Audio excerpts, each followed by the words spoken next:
I'm at the Stillorgan stop for the Luas line. Now this track would have used the identical track bed of the Harcourt Street line going off towards Kilmacud, where there's a deep cutting, which is leading down to Dundrum Shopping Centre.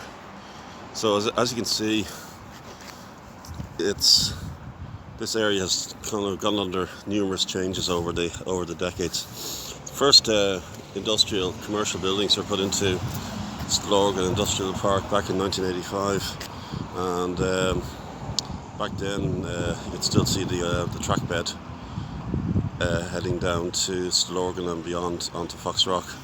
But beggars belief that if Todd Andrews hadn't sort of abruptly and closed the line and just left the tracks down, mothballed the tracks, it could have easily have reopened in the 70s.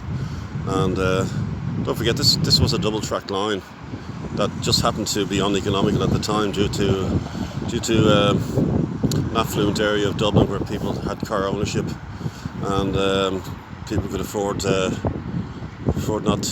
to drive cars instead of taking public transport.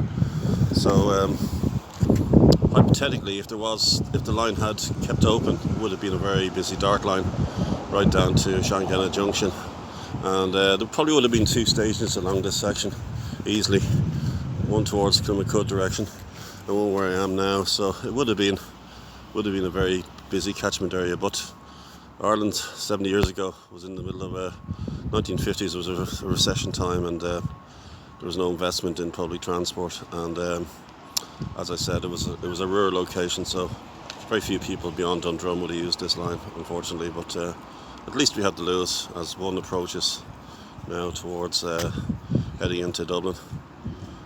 Now some of these trams do head beyond Dublin. They head up to Broadstone, and which itself closed in the 1930s. So you have these old railway infrastructures that are being reutilised now into modern public transport.